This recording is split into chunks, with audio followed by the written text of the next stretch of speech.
戦争は変わった。一つの時代が終わり、俺たちの戦争は終わった。War has changed. It's no longer about nations, ideologies, or ethnicity. It's an endless series of proxy battles fought by mercenaries and machines. War and its consumption of life has become a well-oiled machine. War has changed. Verified soldiers carry algorithmic arms, manipulate social influence, AI enhance and regulate their timelines. Memetic control, information control, emotion control, battlefield control. Everything is monitored and kept under control. War has changed. The age of deterrence has become the age of control, all in the name of averting catastrophe from weapons of mass destruction. And he who controls the battlefield controls history. War has changed. And when the battlefield is under total control, war becomes routine. Think outside the cage.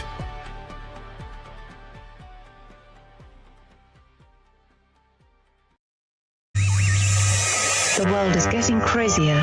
People are acting more and more insane. The end of the world is tomorrow. Tomorrow. There's only one thing to do when the world is falling apart. Listen to Basil and Gonz as they discuss this week's news and events through the lens of Bible prophecy. You are listening to Canary Crime News Talk. You're listening to Canary Crime News Talk. Today is May 6th, 2026. We are live to tape on episode 938. And today, Great Deception Reception. Signing on from Off the Grid, Razzle Dazzle. I'm your best buddy Basil, and you are not crazy. And my name is Gonz, at Face Like the Sun, director of the Age of Deceit films, and the author of Prophecy Without Panic, your favorite Asian provocateur for Christ. Live to tape from the metaverse to bring you the best news, which is the gospel message of Jesus Christ, while reporting the egregious with a well-rounded, biblically grounded take on world events. It's Wednesday. It is Wednesday, my dude. Woo! And what a crazy Wednesday it is. Unbelievable. Okay. Unbelievable. We never know what's going to happen in between episodes. Usually, unfortunately, it's kind of annoying when it's like, oh, there's Iran, Strait of Hormuz, Trump. It's just a really unfortunate day when that's what there is to talk about. But some days there are things that happen that do not simply shock us in the current events and the immediate effects of their largesse. But sometimes there are things that are so big, so cosmic, so eternal, that it makes Gonz and I question our reality and the last 15 years of our lives being dedicated sort of naively to fringe Christian topics, of course, on the internet, no less, just quietly punk rock, fringe Christians. And then suddenly the entire world explodes with things that we so confidently thought would be fringe forever. And today is one of those days, Gonz. It's a big time for any Canarian out there. Again, just another day to look around and say, well, that's interesting. I never thought millions, perhaps even billions of people would suddenly be interested in my strange fringe Christian concepts on the internet. First off, shout out to the nurses, because it is National Nurse Day. And so, yes, we respect and we appreciate all the nurses out there. So we're grateful for all the nurses. But also, yes, to your point. Grateful for all the good ones. The good one. Yeah, you're right. Some of them can be a little rough around the edges. But yeah, so to your point, yes, when you discover a band, like a local band, Yes. You're like, Yeah. wow, this music is compelling. It's groundbreaking. It's just it's the greatest music you've ever heard. I gotta And then like, share it. I gotta yeah, tell you all gotta my share friends it. You about join the it. street team. You got They the won't t-shirt on. understand. They Nobody don't get it. understands this genre and the, you know, whatever they're talking about or singing about. And then like 3 years later, they're on MTV and you're like, duh, they sold Yeah. out. They sold out. Mhm. So we're Mhm. kind of having that And moment with that's right. the fringe topic. And Probably you the gotta most question. You gotta right, question right. why and how. What did they have to do? What are they giving up to be on MTV? And I think, Mhm. we're trying to find a clever and smooth way to transition into the news, and we're going to do that in a second. I do want to give a shout out to somebody who Somebody. texted the text message alert system, Gons. Okay, great. Because of Yes. course, I'm sure for those of you tuning in live or maybe hearing this on the podcast, you probably know by the title and everything about what we're going to get into. You've probably heard the story. But God bless 559. Okay. And if you're not on the text message alert system, do it now. Text the word Canary to 877-740-3226. I personally will send you a text message when we go live so you never miss a show. But the fun part is you can text us back. Okay. Text us back whatever you want. I cannot carry on a text conversation with you. It's very expensive. But if you have any questions or just have anything delightful to say, you can text it to that number. And a shout out to 559, who woke up today and came in contact with the big story of the day Mhm. and did the right thing. You did the right thing, Well, 559. what's the right thing? They texted in and said, "Hi, Basil. I saw this alien thing on X. Uh-huh. If someone hasn't been watching you for a long time and doesn't know much about this alien stuff, where do we start if we want to understand it from a biblical worldview? Thank Hmm. you and God bless." Is this not like the right thing to do, what this person did? Yeah, yeah. Because there's going to be millions. There's going to be millions of people who have these same questions, who are coming in contact with this information for the first time. And God help them. Who knows where they're going to go first? Because, of course, everybody and their mom has a podcast talking about this stuff nowadays. But 559, you did the right thing. And I will say this. For those who have heard me say before, you've been following us for quite some time, you will have heard me say this. And I'll say it again because it's true. Nothing that I can or ever will do in my career will ever hold a candle to what Gons did in 2011. Okay, there's nothing. Let's be clear. What God did with the silly little documentary that I What God clunked did together through on a Gons in computer. 2011, I will forever be living in the shadow, and I am grateful to forever be living in the shadow in the documentary by Gons, Face Like the Sun on YouTube, Age of Deceit.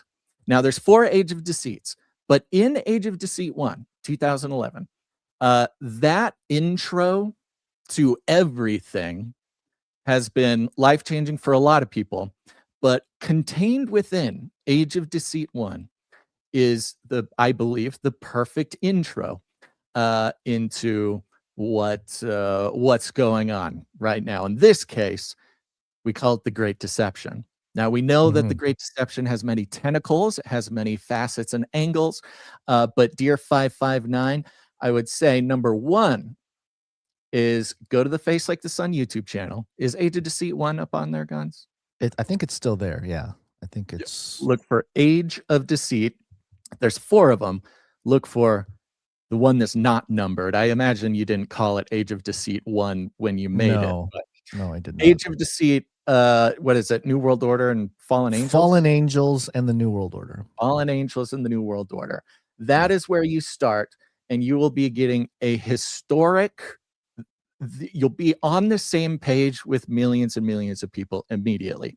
Then after that, I'm actually hoping to work with one of our producers to collect the best Canary Cry radio interviews to present the Great Deception in the way and the order that we as a Canary Cry community have been learning about it over the last 15 years, right? And I like this. I like having this entire history of material on this topic, because what I'm seeing today, what I am seeing making its way onto people's timelines about the Great Deception. Look, God bless them, but they are making the same mistakes that we made over 15 years, right? We've been able to mature, to press through, to find the answers, mostly because we've never had advertisers and we've never really needed to capture people's attention and spread far and wide to make a paycheck, okay? So start, Dear 559, and anybody else who feels like they have some catching up to do. Start with Age of Deceit, Fallen Angels, The New World Order. You can find it plenty of places, but go to the Face Like the Sun YouTube channel. And then start, I would say, then go through some Canary Cry radio episodes. This is Canary Cry News Talk. Search Canary Cry radio. And I would say go back towards the beginning and find, L.A. Marzulli episodes. Mike Heiser episodes. Chris Putnam did a great interview on it. The late Chris Putnam. There's a lot of them. Tom Horn, Tom Horn did a great one. Mm-hmm. Yeah, I'm sure we discussed it with Derek Gilbert. So yeah, there's plenty. Rob Skiba. I mean, we talked to many people who are doing the research, and we've got it from all the angles, baby. We've got it from all the angles.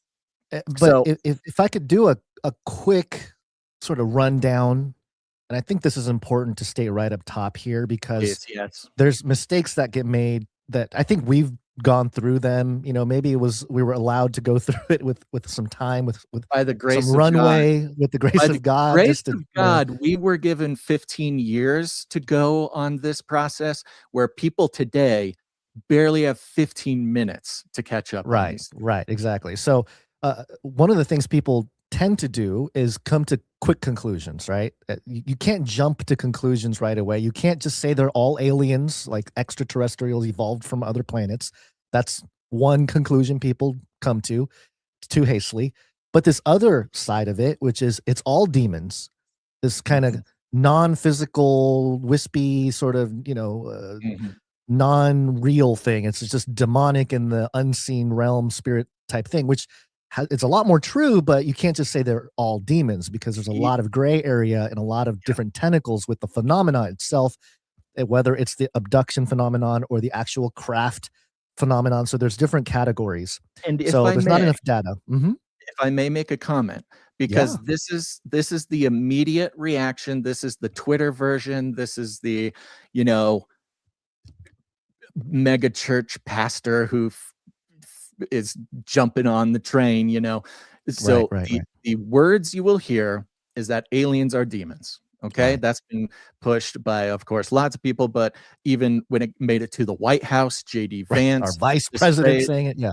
This phrase, aliens are demons, which is not entirely wrong, but not entirely true, because you got to go all the way back to the prehistory, the history that the Bible gives us in so many forms, but as well, ropes in a little bit of extra biblical, Book of Enoch, stuff like that. Right, and there's some caution there too. There is. Not for nothing, of course. You've probably heard of the Nephilim. You've probably heard of the Watchers, things like this. The Divine Council, lots of different words you've probably heard in various things. And that's important, because to say aliens are demons misses all of the nuance of purpose and incentive.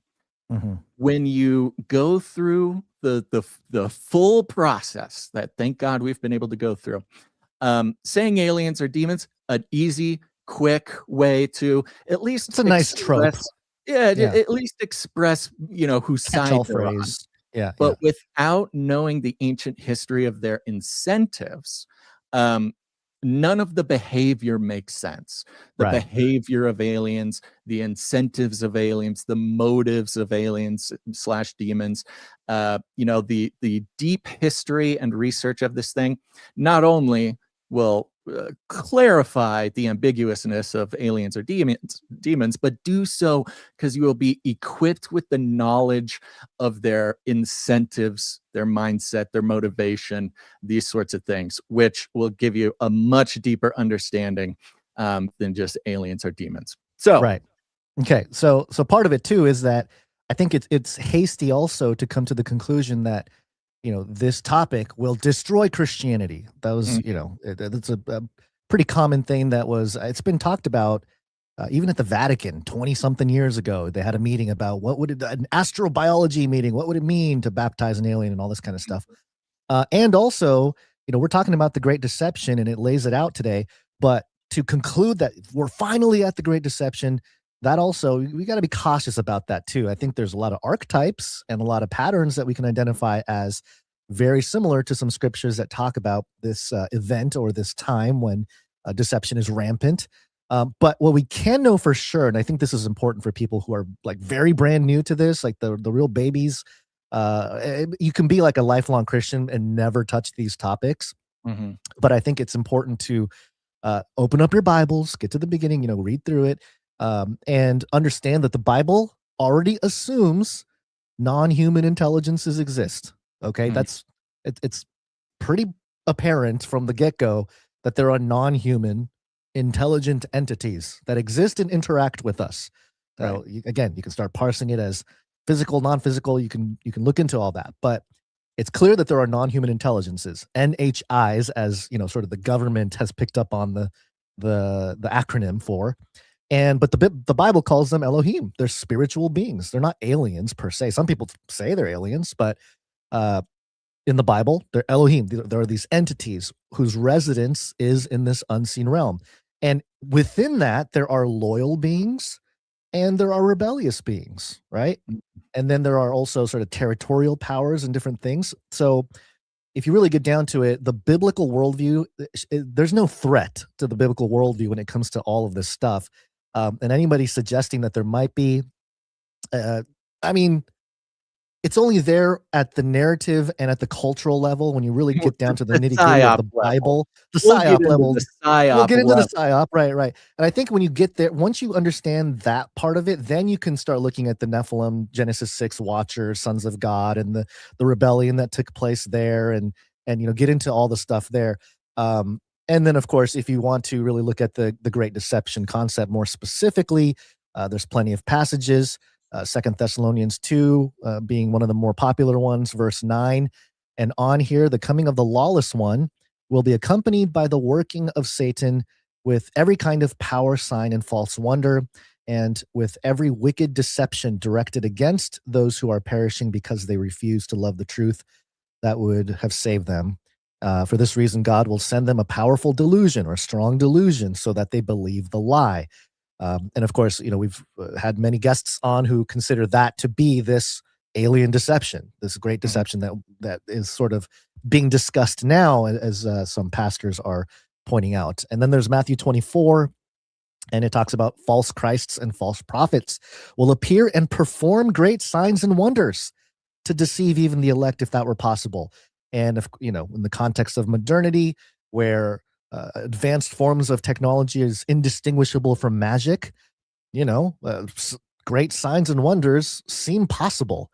Even at we talk about Blue Beam, where they can project religious experiences to the sky and to, people's brains directly with lasers or whatever it might be. All the technology seems to exist to create a counterfeit spiritual experience for a large population. And then, of course, Revelation 13, you get there, you got the second beast performed, same thing, great signs, even causing fire from heaven to come down to earth in the presence of people. Because of these signs, it was given to perform on behalf of the first beast. It deceived those who dwell on the earth, telling them to make an image. And this is where, the touch point between this alien conversation with AI, where an inanimate object receives breath. And so there's a through line here with all of it. So, just briefly, because obviously there's a deeper well and a trove of research that we've done, Basil, as well as many others that we've come in contact with over the years, and many who we haven't come in contact with, that have been out there, doing the same sort of research and coming to very similar conclusions. There's a wealth of knowledge out there. So I don't think there's any excuses for people to not know what's going on when this stuff starts to roll out at this level. Well, and it's a little insulting, I would say, to suggest that like maybe no one's ready for this kind of attitude. But I don't know. Maybe I'm getting ahead of myself. Let's get into the story. Okay. Okay. All right. There are some people who have no idea even what we're talking about yet. And this we needed a good primer, the many sources that people are going to be getting information from, the mainstream sources. I never thought I'd see the day where the mainstream media is introducing people or initiating people into the theology of the Great Deception. And we'll get into it in a moment. But to lead up to it, there was Kash Patel coming out, giving us a little update. FBI Director Kash Patel confirms UFO files have been delivered for release. Dum, dum, dum. They are happening.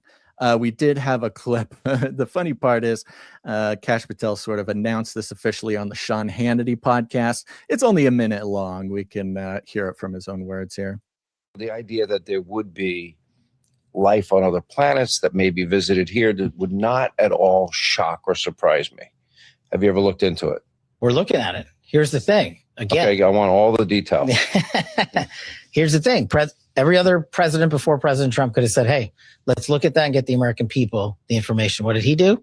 He stood up an interagency process with Department of War leading that effort to get out the documentation related to everything that you're talking about, not just from the FBI, from the IC and everywhere else. And so what do? We already delivered our first tranche of information to that committee, and they're going to be publicly releasing this information very soon. We are all for it.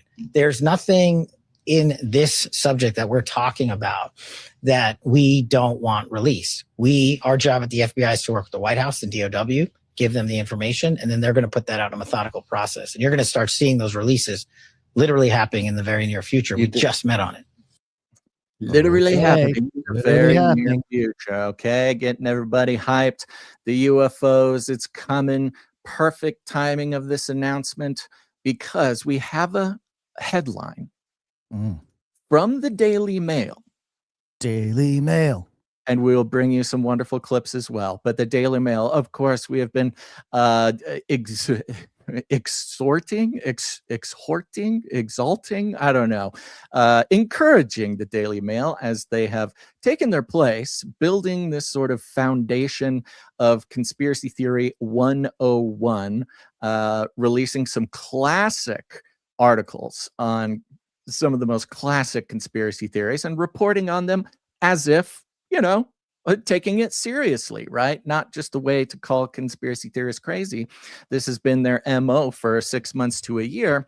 And of course, taking very seriously their own responsibility to gain as much momentum for currently developing conspiracy theories like the missing scientists, the missing UFO scientists, which we give them credit for. And now today, it's been slowly building, and over the past couple of days, it has caught fire on social media, and we'll get into some of that. But the Daily Mail themselves, international mainstream news, have this headline: religious leaders told, quote, prepare now for UFO disclosure to unleash Bible-changing revelations. You don't know what you're looking at. What's driving that thing? It's not a space alien. Aliens. It's unidentified. Hold on. Bible-changing revelations? Bible-changing. It's going to change your Bible. What are you talking about, bro? It's going to change your Bible. What are you talking? Okay. All right. Influential pastors are now claiming, I love that, influential pastors too, because there's influential pastors, and then there's pastors who are influential, and there's influencers who are also bad. Okay, Influential pastors are claiming that they have been told to prepare their followers for shocking revelations about UFOs, which may upend belief in the Bible. Perry Stone. Yeah, love the front loading of this, right? Wow. The front loading. That's some big claims. The pastors are being warned that UFOs are going to upend belief in the Bible. Now, however, they're not entirely wrong. This is not an unbiblical statement here. Perry Stone, a well-known evangelist, author, and Bible teacher from Tennessee, warned that fellow pastors were recently invited to a secret meeting with U.S. intelligence officials to prepare for the release of secret files on extraterrestrials. According to Stone, the officials warned a small group of pastors with a large reach in Christian community that the government was about to release reports and possibly videos of aliens and spacecraft which were not from this planet. I'm warning you, pastors, we're releasing UFOs. In the April 27th video posted on his YouTube channel, the evangelist claimed that pastors were told about the existence of reptilian creatures, UFOs, and materials from non-human origin, and other things that almost sound like something out of a sci-fi movie. Do we want to play his video on this? Does it play the one at the top here? Is this Oh, I don't know. Did we not have the here? We can grab it. I think it might be beneficial. Just hear it straight from him. Yeah, there's a 2-minute version, and then there's a 6-minute version. We can play the 2-minute version here just to get it straight from the horse's mouth. You want me to put it here? I'll put it in our document. I see it. Yes. Perry. Is he a platypus? Is he a secret agent? There you go. Pull it up there. All right. Got it. This was the one that really caught fire because, as we heard just now, April 27th, even for this to have taken, over a week to reach this sort of fever pitch, is very strange how it didn't really catch on for a long time. Honestly, until the DailyMail posted an article. That's neither here nor there. But here's just a little bit of Perry Stone. Yeah. I had a friend that sent me a text message. I was in a meeting, a weekend meeting, preaching Friday, Saturday, and Sunday morning. And he said, Perry, can you give me a call? I have some information that has come to my attention. Of course, when a friend of yours does that you know quite well, you have no idea what information they're talking about. And I'm not going to go into great detail, but there were a large number of pastors that had been invited to go to a certain state to hear some men in the United States government and others share with them a concern that they had. And this particular man, and I'll not name him, and then we may end up doing some teachings with him or having an event at his church. He has a great church. But he said, Perry, what they're about to release, from what we're hearing, there's going to be a release concerning aliens and concerning unidentified flying object spacecraft, that some of the people who were in the meeting were telling us as pastors, you need to prepare your people and you need to get ready to answer them for what you're about to hear being released. And some of it has to do with crafts that have been discovered that are not allegedly a part of our planet, and the materials they're made of are not a part of our planet. Very strange reptilian-looking creatures and other things that almost sound like something out of a sci-fi movie or an Orson Welles book. Okay. So on its face, He's talking about pastors going to a small meeting with government or intelligence officials. And it's a little unclear the way that he describes it, but the topic of, hey, watch out. They're going to be disclosing aliens, and pastors need to be ready to respond or guide the flock. Now back to the article. Last week, Trump said that the first files would be released very, very soon and would contain some very interesting things for the public. However, officials in this secret meeting allegedly said the information on its way may cause some Christians to question how the universe was created and even lose faith in religion. Now, the ambiguity of every single word being used is very important to the PSYOP. Okay. They said officials say this, and some Christians to question how the universe was created, and even lose faith in religion. Stone said, quote, "You're going to have people who are going to say if there are galaxies and there are alleged other creatures in those galaxies, then the whole creation story is a myth. And you're going to have people that's going to apostatize and turn from the Christian faith because they have no answer for what they're about to hear." Now, who is this Stone person? Oh, the Perry Stone. Yeah. It's interesting. I mean, okay, if it's the very first time you're even hearing about aliens, Mr. Perry Stone, that might cause somebody to question. But the topic of aliens in Christianity, it's a pretty popular topic here for a while. But he says here, Stone also claimed in the April 27th video, government officials warned these religious leaders that non-Christians might panic and turn to churches for answers. Quote, "They're going to freak out and they're going to come to pastors, ministers, and teachers and say, quote, 'What is this? Is this really real?'" That's a more interesting question. Non-Christians are going to come for some reason come to pastors. What is this? What is this? I mean, is this really real? Is a solid question to be asking all the time when it comes to anything the government releases. But I'll be asking that question more often. This reported meeting involved approximately 6 Christian leaders, including approximately 6 Christian leaders, including Bishop Alan Didio of the Revival Nation Church, who confirmed that he was a part of the extraordinary gathering.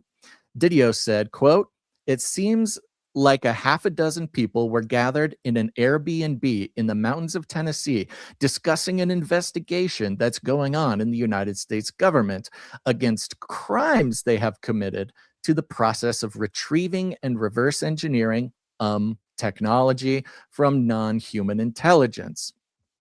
The meeting also went forward to discuss the propaganda plan that was in place leading up to disclosure, the pastor added in a March 7th live stream on YouTube.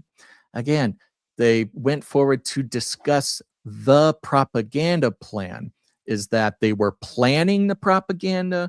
Were they just discussing the propaganda that they expect to come up to disclosure? Not very clear. Another reported attendee, American evangelist and podcaster Tony Merkel, added that the government officials who held the meeting expressed concerns about the impact of UFO disclosure on organized religion. Well, it sounds like we had some very concerned government officials who want to protect Christianity, I guess. Merkel said, quote, "I came in contact with these guys more than a year ago now, and I've been in touch with them, communicating with them, and their heart is to prepare the body of Christ for what's coming. These guys are part of, let's just say, they're Christians in intelligence operations, and they are specifically geared towards, initially, it was to gather evidence and data on what's actually going on behind the scenes within the disclosure community." So very interesting, talking about Christians in intelligence. Famously, there's a lot of questions about who these intelligence guys were. Are they government guys? Who exactly are there? For those who've been paying attention, one possibility is the Collins elite, what's called the Collins elite, which we don't need to get too deep into at this moment, but that's one possibility. The three pastors, okay, let's get into it. The three pastors also warned that when the US government finally releases the historic report about UFOs and extraterrestrials, it will not just be surprising news. They believe it will be part of a plot designed to pull people away from faith in Jesus. Important to note that it's the three pastors warning about this, and it wasn't the government officials warning. The men compared it to what the Bible calls the, quote, great deception in end times prophecies. Okay, now let's get into it, Daily Mail. They're bringing up the great deception.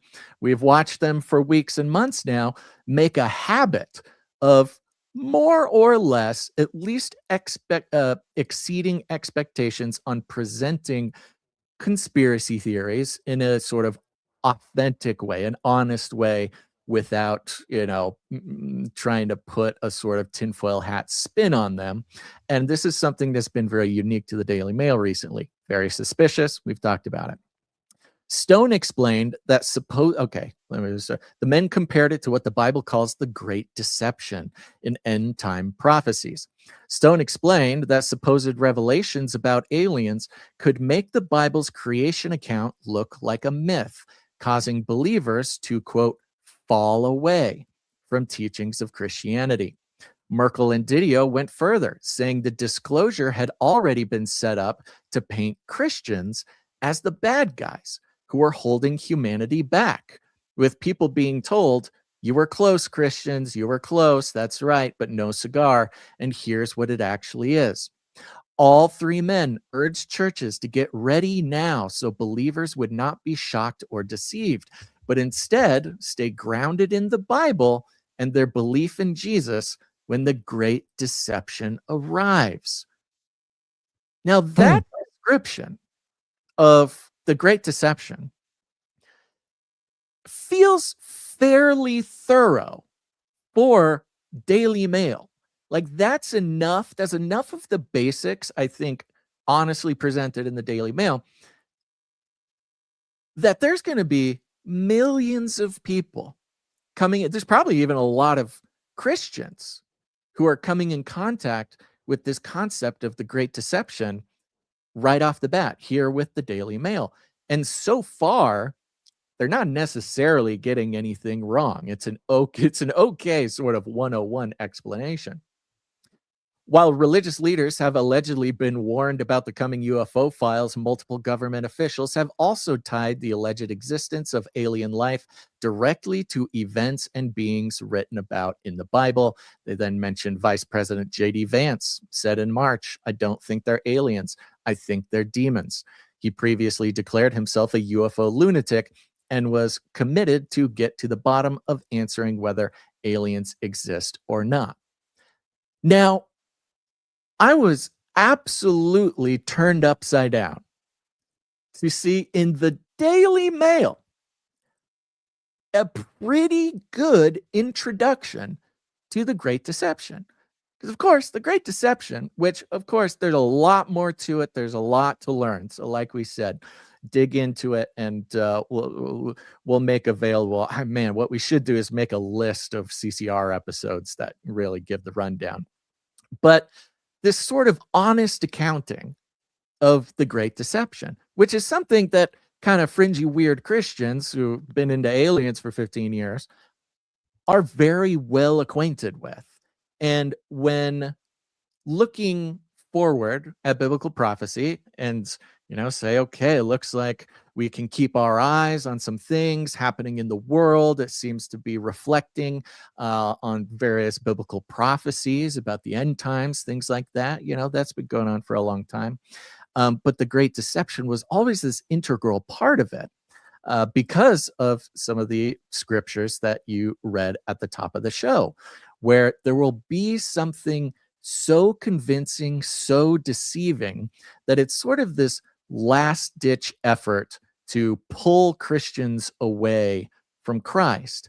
And as a kid who grew up in the 90s in a church tradition that was always paying attention to sort of end times prophecy, I know it's much more popular now than it has been in the past, but we have had this experience where various, like the wilder parts in the book of Revelation and other places, in the end times prophecies, lots of crazy sort of psychedelic things like dragons and beasts and, this kind of imagery.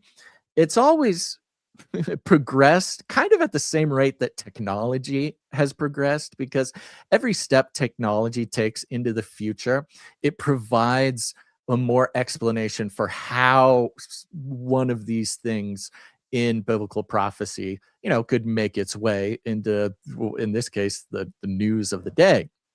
And of course, we've seen technology explode recently. We've not even just AI and technology sort of presented to consumers, but like the Daily Mail has participated in, the disclosure of crazy technology they've had for a long time that they're just now letting people know about, right? You could direct energy weapons, these sorts of things. I mean, drones, obviously, a huge part of this, lots of hologram technologies, and it starts to present a pretty coherent set of circumstances that could convince the world and even Christians of a couple different things. And one of those, we'll just give some basics, right? Because of course, Christians who are paying attention to biblical prophecy, of course, we're expecting, say, Jesus to appear in the clouds, ride down on a white horse, these types of images that Christians believe are literal. Well, with hologram technology, blue beam, with directed energy weapons that can shape perception, there's a few different scenarios of either the governments or whoever of the world putting on a show. But maybe it doesn't look like Christ. Maybe it's aliens. Maybe the aliens come. Whether they do really come or not come, right? The whole thing could be faked, there's a lot of reasons to believe that is. Or if whatever aliens are really do show up, these are ways, just like presented in Daily Mail here, that could really throw not just some Christians for the loop, but non-Christians as well, having to grapple with what they're seeing. And then, of course, the deception part of the Great Deception is, as it's mentioned in the Daily Mail, the propaganda arm. What do these aliens have to say? What do they have to say about Jesus? What do they have to say about Christianity? These sorts of things. So there's just sort of some what's kind of not mentioned in the milieu of this Great Deception topic is the conversation about the rapture. And there's an overlap of all these pastors. We'll talk about the pattern here of all these pastors and their particular dispensational views of eschatology. But there's also this overlap with the believers of the pre-trib rapture. And the narrative goes, when you bring the alien conversation into the pre-trib rapture conversation, you merge them, the take has been that, when they do the rapture and they rapture Christians, they're going to tell the world that it was an alien, like a massive alien harvesting. Right. They came here to take all the Christians and it was actually the rapture, but they're going to call it an alien abduction, like a mass alien abduction. Man, so there's many angles to it. Yeah, there's just so many different tentacles to it all. It's hard, but put it all into one presentation. Right. Just to finish out the Daily Mail here. Meanwhile, Congresswoman Anna Paulina Luna of Florida has repeatedly urged the public to read the Book of Enoch an Yes. ancient Jewish religious text written in stages between 300 and 100 BC. Luna, who is chairwoman Well, of the first Enoch, I have to interject. First Enoch was written between 300 and 100 BC. Second Enoch was after 100 AD, and then third Enoch is even later. It's like 400 AD or something. So, just right. Get your keep in mind, specific folks, there's right. three different sections of Enoch, and yeah. Luna, who is, and so what I love Daily Mail is doing here is they're actually, at least from our perspective, when you're looking at it as sort of in an analyst sort of way, they're actually working to make the case even more for the setup and the rundown of the Great Deception. Because what they are going over here is not just this weird meeting and not just a pretty good rundown of the theology of these pastors, worried about what could happen or what is happening. But then Daily Mail also lays out the buildup of the propaganda in the same way that we would probably include that in a story, because zooming out and seeing the steps of communication, steps of the psyop, these things don't happen at the click of your fingers, but they are campaigns. Luna, Right. who is chairwoman of the House Oversight Committee tasked with declassifying government secrets, has repeatedly claimed that alien encounters disclosed to her in classified briefings appeared to have a stunning similarity to events in biblical times.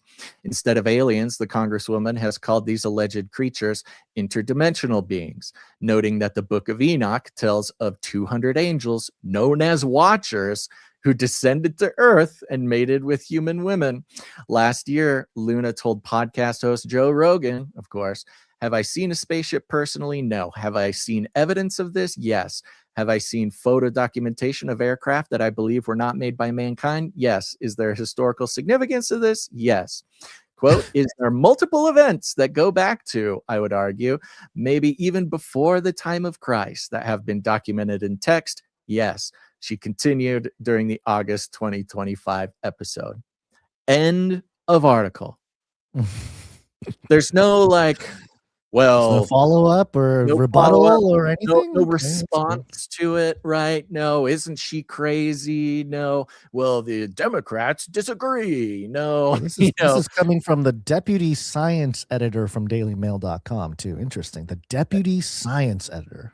Yeah, that's Bringing and the- so never ever in my whole career would I expect that a mainstream outlet like Daily Mail would even present the phrase "the Great Deception," much less present it in a way that is actually a fairly okay introduction to people who have never heard it, much less present it without finding a way to call it crazy or finding a way to call it, fringe Christian weirdness, but then also back up the presentation of the Great Deception by providing recent current events that build a timeline and a roadmap. A timeline and a roadmap, by the way, that fits perfectly into the Great Deception, not even just as a theological concept, but as a real active operation. It is Right. astounding that this has been being presented this way, in a way that is purposefully not trying to throw people off, perhaps trying to introduce or initiate all new groups of people to this, in our case, sort of very important foundational piece of theological exploration that prepares one. The Great Deception, you can think of all the kind of maybe not so popular theologies, right? I mean, biblical prophecy itself is sort of a subgenre that a lot of churches don't touch. But then, of course, Book of Enoch, that's even a layer deeper that a lot of churches even more churches aren't going to touch. And then end times eschatology is something obviously ignored by a whole nother group of churches. And then the Great Deception as a foundational piece of theology to prepare people. That's the whole reason that the Bible tells us about the great deception. It says, do not be deceived. You're going to see things, they're going to do things, these stories, these explanations are going to exist, and it's all a last-ditch effort to bring people away from Christ right before the end. And now there's millions and millions of people all around the world who have an introduction to the basics from DailyMail, much less the madness on social media. And honestly, I would not recommend that somebody learn about the Great Deception by what we're seeing on social media, because there are a ton of bad takes. Now, speaking of bad takes, I was going to say, well, just before you go on, real quick, this is making the round so much so that the Christian Post published an article on it yesterday. It was a similar article as the Daily Mail. I'll just read the headline. Evangelist Perry Stone claims U.S. officials briefed pastors to prepare churches for UFO disclosure. So it's definitely becoming mainstream. But just to throw in there also the mindset of new people, or even veterans to some of this information. You know, there are real unexplained phenomena. You know, the Bible does, like I mentioned earlier, already discuss the non-human intelligence angle. But I think really keeping in mind, because we always talk about fifth generation warfare here, which is the narrative warfare, is not what they are, because we don't know for sure if anything being shown to us is even real, right? Like, we don't really know what's going on there, but what is being claimed about these entities, that's like the more important thing to pay attention to. And I think if you come at it from a grounded biblical perspective and you have that mindset of like, okay, what is everybody claiming? You won't fall for any of the different takes that people have, even ours. Like, do your own research. Don't listen to us. Like, you know, do your own research and come to your own conclusions. But we just so happen to be covering this alien UFO topic from every angle possible when nobody cared for like 15 years, interviewing all the people and, you know, pondering it when nobody was really talking about it. So we've gone through the ebbs and flows of the emotions and the moments of hype, the moments of maybe depression when you start feeling like, oh, there's no hope, no one's going to realize what's going on kind of feeling. And I just think it's from an emotional perspective, Basil, like a psychological and emotional perspective, I find it very interesting that these pastors are leaning into this urgency. You know, we need to warn the pastors now because people are going to fall away. This might be the great falling away discussed in the Bible, where, you know, the alien thing comes out and a bunch of believers abandon their faith because they don't, you know, it's this weird alarmism.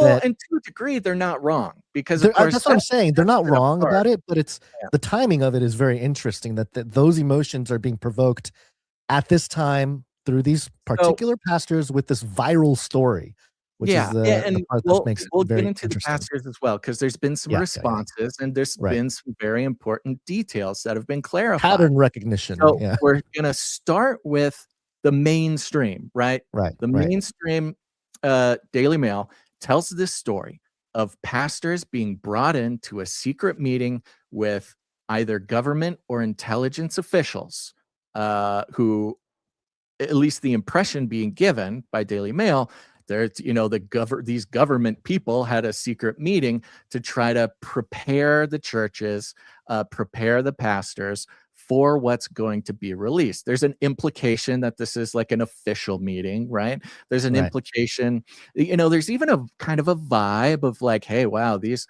pastors are very, very important, that they're being given information that maybe nobody else is being given. Yeah, the way the hilarious part about that is none of the information that they're releasing or discussing is anything new to us. Also, the response of like, hey, this is the great deception. This is what, you know, we're told about this. And so this is something to look out for. That's not new. Right. And aliens being possibly part of that great deception. That is also nothing new. Nothing's new. Is Yeah. being presented. The hype is around the fact that the meeting happened. The meeting is a vehicle with which to deliver information and theology that has been nothing's new. The Great Deception has been a topic of conversation, at least with us, for a long, long time.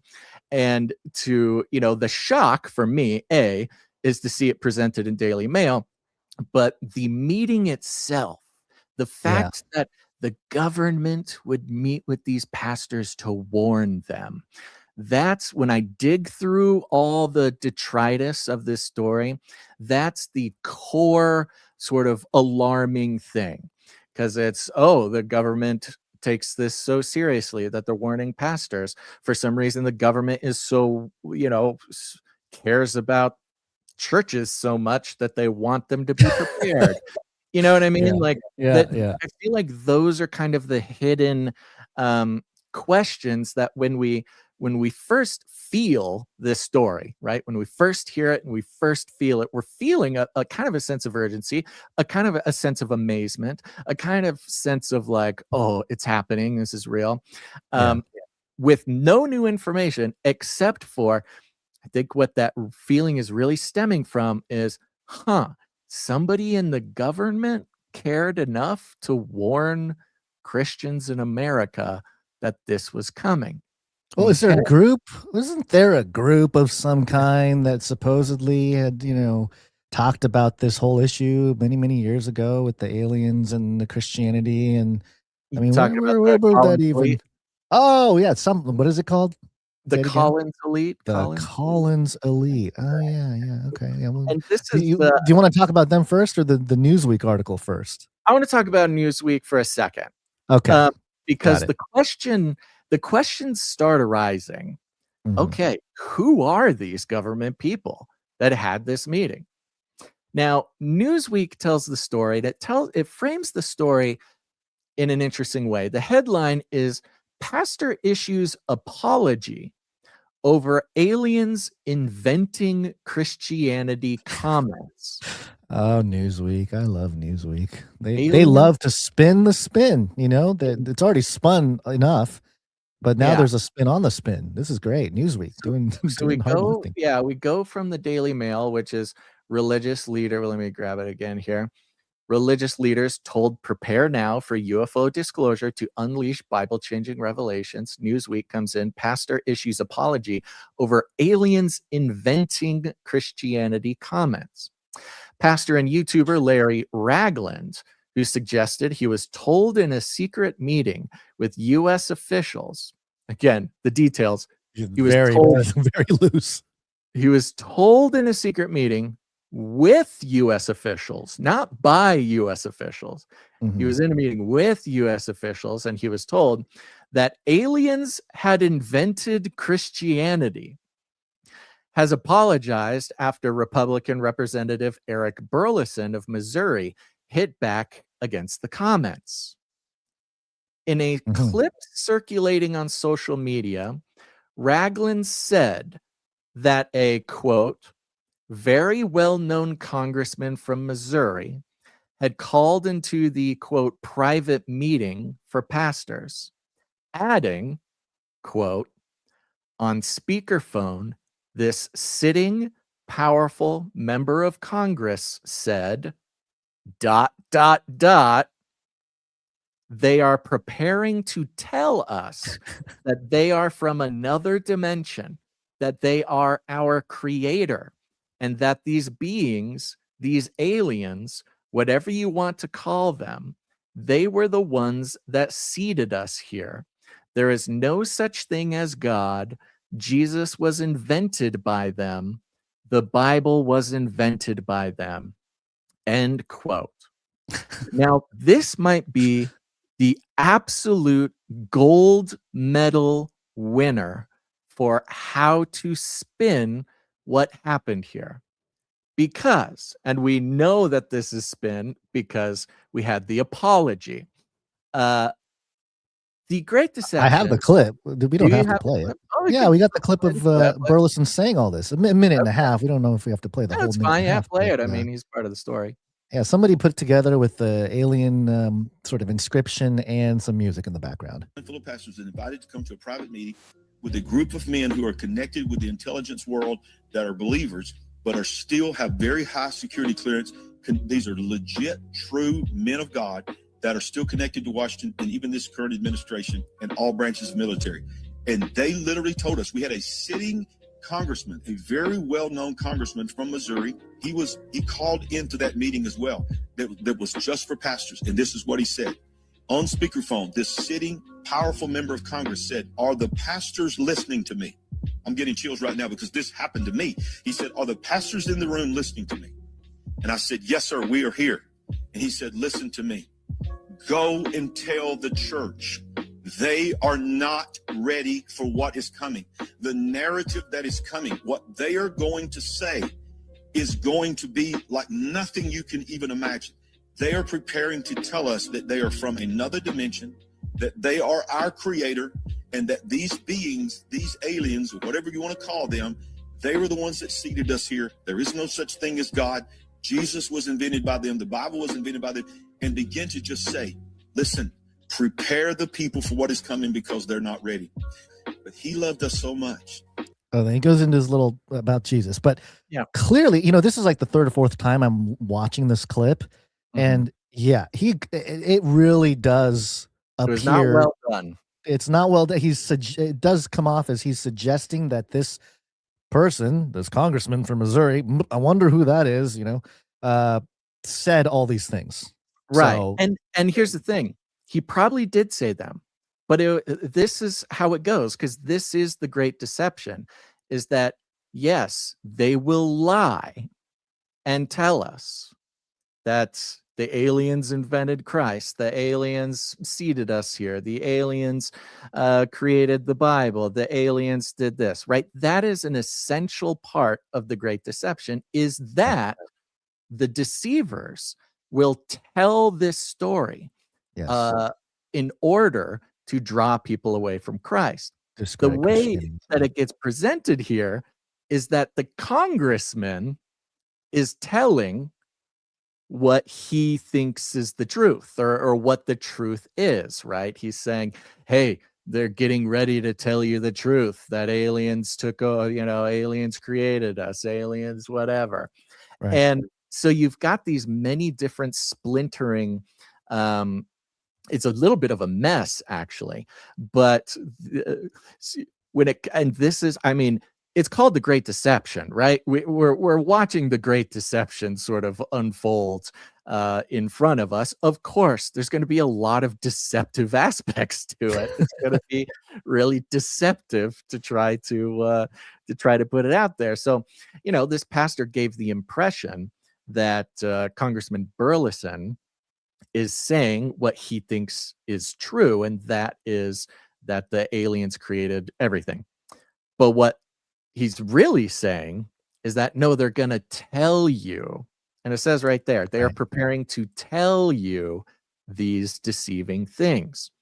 But when it comes to the Newsweek article, Newsweek they seem to miss that part of it. Right. If you're not aware, read this headline again here. Pastor issues apology over aliens inventing Christianity comments. Yeah, well, they did a great job of taking the ambiguity is, and they have in the quote of Ragland, and we're not defending Ragland here because he had to issue an apology. We'll get to that in a second. They put in ellipses. This is like the great ellipses up. The ellipses is carrying a lot of weight in this spin here. I mean, good grief. Just omit what is uncomfortable and just, we got to carry the narrative a certain way if you're Newsweek, So and this is the danger here, because of course, those who are aware of the Great Deception and you know what it's for, how it unfolds, what the different angles are to it. If you're aware of it, and that's sort of like part of your understanding of the world, you go, oh yeah, Burlison's telling them like what the deception will be. He's just doing that.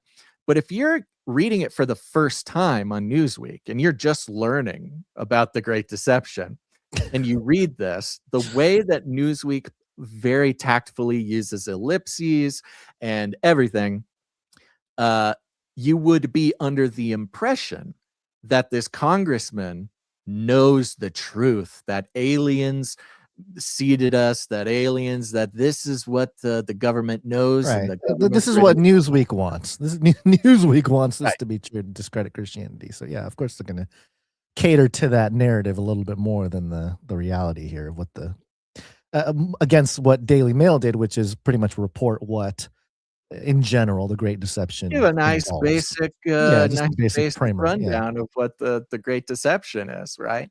Yeah. Now, here's just a fun example of a bad take. Okay, Vigilant Fox, We're jumping to that. Okay.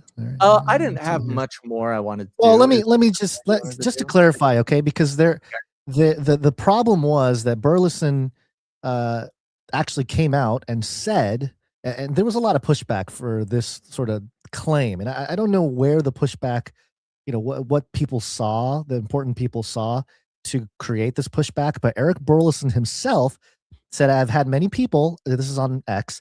He said, "I have had many people ask me to respond to what the internet has said about what a person has said, what he says that I said. Really? I would remind people to listen to what I have already stated publicly, which is basically the following. I do not know what the strange objects in the skies are, and I certainly do not know their origins. I was asked to call in by phone to a conference/meeting of theologians. I could not tell you all that was said at that meeting because I was not there and did not hear much of what was said. When I had a chance to speak, I expressed my views, which is that we Christians tend to get dug into our personal worldviews, even if they have nothing to do with what has actually been written in the Bible. It would be wise for Christians to stick to what the Bible says and not what they think it is. If, and that's a big if, disclosure occurs of any type, then it will be all the more important for Christians to be educated in our own scriptures. Until that time, I will continue to seek the truth, whatever it may be." So he's kind of pushing back on this idea altogether that he even said those things, and it has come to our understanding that the pastor himself, what was his name? Sorry, I got lost here. Ragland had to issue an apology today.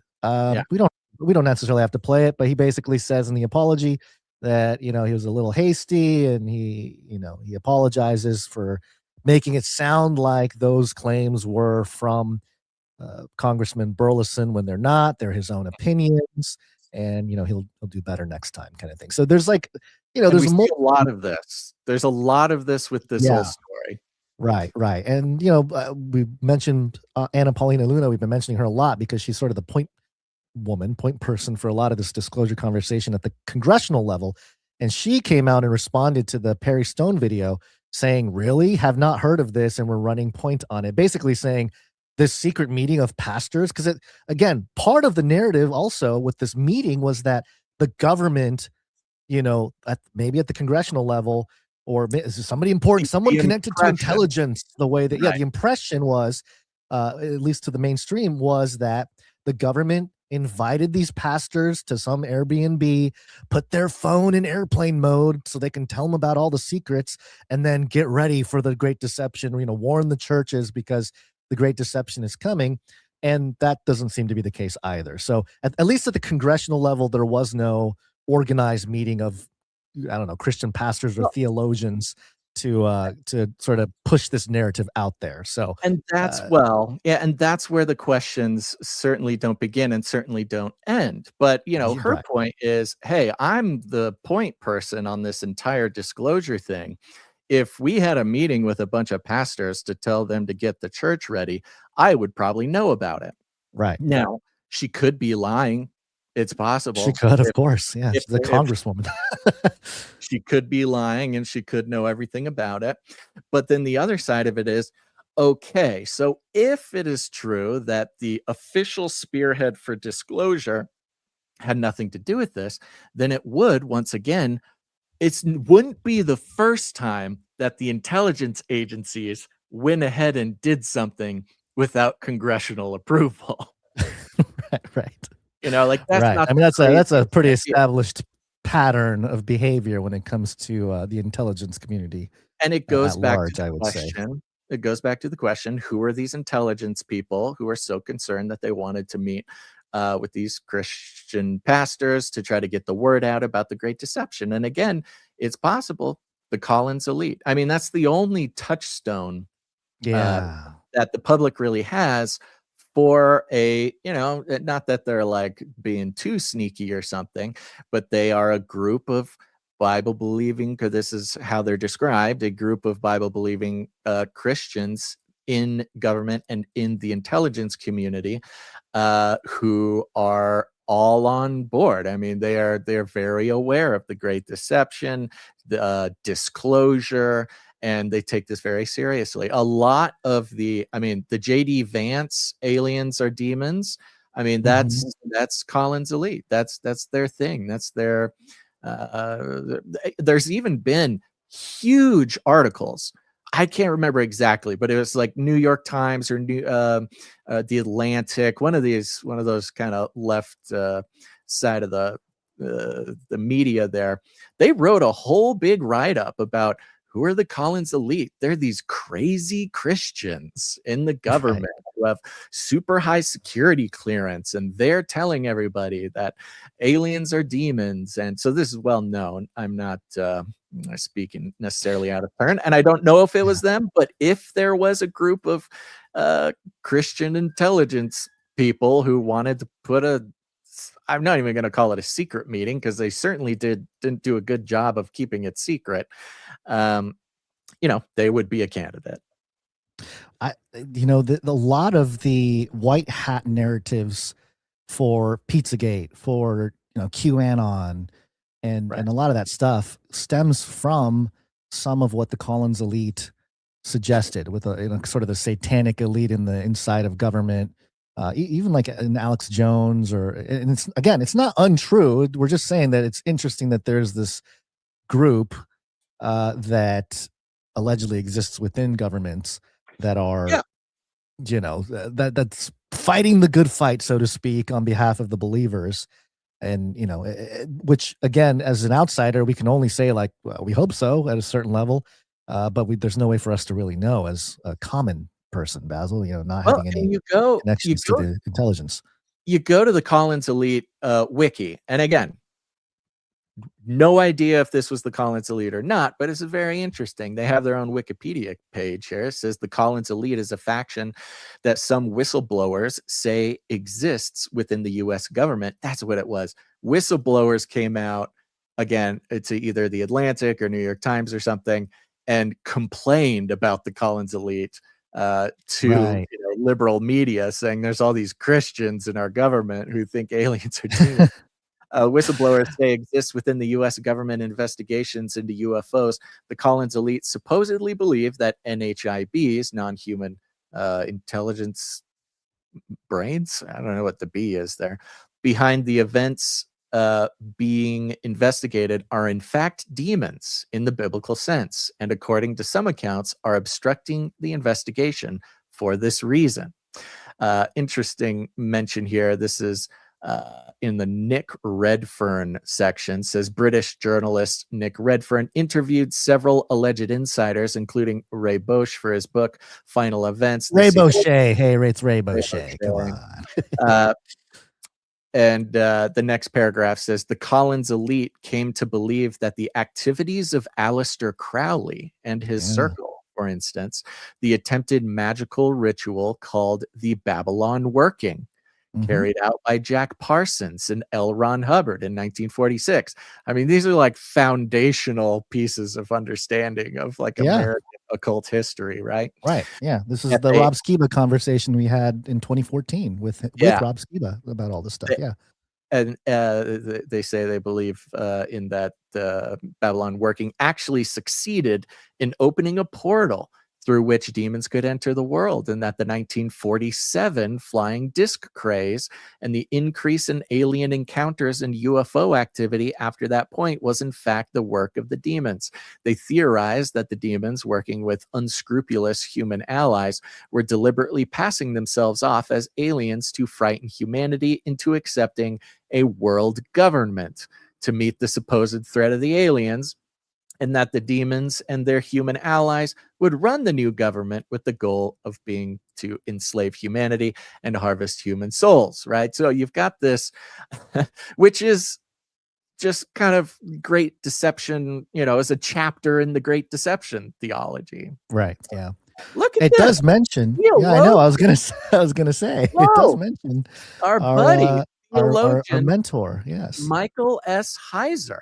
Theologian Michael S. Heiser has remarked that if the Collins elite exist, their ideas about theology and demons are rather peculiar and seem to him to owe more to horror films than the Bible. One of the examples he singled out was the idea of demons being unable to enter the world unless a human performed a specific magic rituals for them, which he said had no biblical support and seemed to him to imply comically feeble demons. That is so Mike Heiser. That's Mike Heiser. I know. So I kind of went on a rant last episode a little bit right after you had to go do something, I don't know, harvest emus or something, about Mike Heiser's book. If you have not read The Facade and The Portent, which are his fictional books, you got to go read it, because a lot of what's playing out right now is very peculiar, I would say, using his words from this little, or at least his summary here. Because it seems to echo a lot of what he discussed in those fictional books. And there is sort of a Collins elite group. He doesn't call him Collins elite in the storyline, but it's like kind of like the white hat people within the government. Right. And he paints them not really as being very heroic, though, because they might be right about sort of the general dangers or like the general concept of the Great Deception, but they're not above using manipulation or deception or, all the tactics that a government agency may use to carry out their agenda.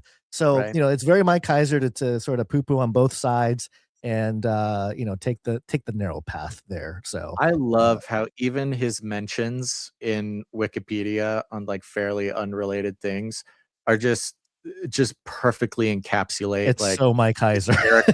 It's very Mike Heiser. It's just so throw cold water on all the sensational things going on, which we missed. Which is good because again, the danger of having 99% of the truth or pieces of the truth, is that narrative comes in to fill the gaps. And in the narrative is where deception happens, right? Not to say, I know very little. I only know as much as the next guy about the Collins elite. But the point being, again, like we stated at the top, aliens are demons. Technically presents at least the true feelings of the matter, right? Like it's not an untrue statement to say that aliens are demons. I know a lot of people have a lot of thoughts about that who have been in big conversations recently. It's like a seeker-friendly comment, It's not really deep. It's not necessarily entirely accurate, but for the seeker, it might draw them in to. It's like a fishing net or something. I don't know. But to your point about the 95%. Truthful thing. We've always talked about the way deception works best is not 100% lie. Right. That's easily called out. It's the 99% truth and 1% lie. The rat poison analogy, where it's like most rat poison is just regular rat food, but it's that 1% of poison that actually takes out the rat. So, in a similar way, I would argue maybe that the certainty about some of these issues is maybe the worst enemy for believers when it comes to what exactly is going on at what level and all the hidden things. And certainly we've had, you and I have had, speaking of certainty, ironically, we've felt like we kind of figured things out in different stages. But even when it comes to the entire topic of Bible prophecy, I would argue, and this is why I'm writing the book, Prophecy Without Panic, is that there is ambiguity, and it's allowed to exist, and it does exist in the Bible, and it's part of God's design to maybe not tell us every little detail of all things that are going on, and maybe he has a purpose for that. Yeah, I think our brains would explode if we did get knowledge of all the things, but in terms of his great plan, I mean, even Christ on the cross was based on the fact that, yes, there's prophecies about that, but the people, the rabbis, the people studying the Bible every day didn't see it. So a great example. We just had a conversation. We just recorded an interview that'll be coming out either this Friday or next Friday. Great interview. Yeah. And part of our conversation, and this is where, our conversations tend to go this direction recently, because I think it's very true. And I think a lot of other people are there. When it comes to biblical prophecy and what God has decided to share with us, there's a couple of ways to go about it. And one way that I believe is the incorrect way is, God described the end times. You look around, you see things that kind of match that description, and you say to yourself, or you say out loud, the end times. How can we stop it? What do we do about it? How do we stop this from happening? And I get a little bit... the Peter Thiel, right, who held lectures about the end times, Peter Thiel, the billionaire, and the said, Antichrist. Yeah. Oh, look, the Antichrist is this, the end times is this. How can we, as billionaires and tech bros, stop it? We don't want Armageddon or the Antichrist. We're going to find the narrow path. I was like, all right, Peter Thiel. We need to make a beast system so that the Antichrist doesn't come. We got to stop it. And another example of that could be, I would say, from maybe Mike Heiser's perspective, he would say the Collins elite, a group of Christians inside the government who see biblical prophecy unfolding in the UFO and alien topic, and the Collins elite fighting against it, like trying to stop whatever the great deception is. Maybe, I don't know if that's their whole thing. I don't want to claim to know everything about that. I'm sure they don't like their Wikipedia page or something, but it's that attitude. Biblical prophecy is coming. How do we stop it? Or, but what we're really asking is, what do we do? And what if we're really operating with the mind of Christ, which is a hard thing to do, and we try our best to align ourselves every single day with every single choice we make, to not align ourselves with our own identity, with our own desires, with our own power, anything like that, because that's where things go sideways. It's aligning ourselves with the mind of Christ. And as we approach the moment of biblical prophecy being fulfilled in the world around us, well, what did Christ do when he was looking around and saw the biblical prophecy of his own crucifixion approaching? He did not turn to Judas and say, hey, I'm supposed to be crucified here. Quick, let's leave. We got to stop me. Scripture says I'm going to get hung on a tree. We got to get out of here. No, in fact, his disciples tried to get him to leave. He says, yeah, I got to get crucified. And they say, oh my gosh, how do we stop it? I'll defend you. I won't let them take you. He says, no, this is it. This is what I'm here for. This is oh, nuts. The word just flew right out of my brain. But when we look around us and we see the same thing happening, to align ourselves with Christ is to say, this is it. This is what God wants. I'm not going to run from it. I'm not going to try to stop it. But this world and the media, online, even the political leanings and the culture, it's all about how do we stop the thing from happening. But that's just exactly opposite of what God wants from us. And so some of the bad takes, Gons. Okay. Yep. Are we doing the Vigilant Fox here? I'm going to do the Vigilant Fox because Okay. I'm going to use it as an example to go back to now what we know and what we don't know versus what's going out there. And Vigilant Fox, very popular X account. I'm sure a lot of people who came into this episode today probably heard this news from the Vigilant Fox or another post or another account like it, right? And it says, report. Claims are exploding online. They're exploding. Right like off that. the bat. I like Claims that. I are love that. exploding. That's great. I'm going to okay? use that. Yeah, I'm going to start using that. Claims are exploding online that the U.S. government has been holding secret meetings with pastors to prepare them for possible alien disclosure. Now, right off the bat, there's a few problems. First, claims exploding online.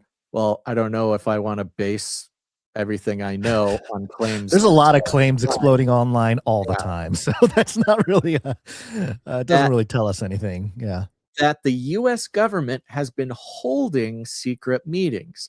Now, what we know now from looking at this story across the board, hearing responses from the various people who are allegedly there, is not that it was this sort of official government meeting, that it was a meeting of pastors and podcasters and such that included some people who were in the government, at least as far as official government statements. Yes, the meeting may have happened, but this is not an official government meeting. And it also says here has been holding secret meetings with pastors, as if these secret meetings keep happening and it's some sort of campaign. I mean, they could be. We don't know. But based on today's story or what went viral this week, it's not multiple. It's one event. But continue.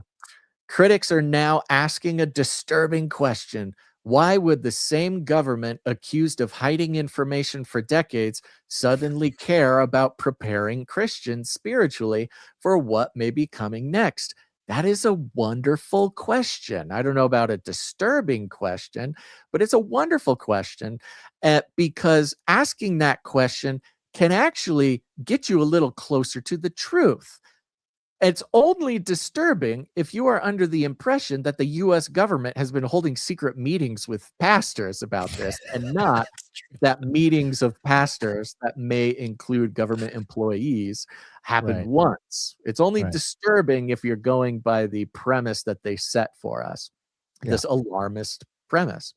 The firestorm erupted after a prominent televangelist claimed pastors were warned about UFO, reptile-like creatures and materials allegedly not from our planet, but skeptics say this sounds less like transparency and more like psychological conditioning.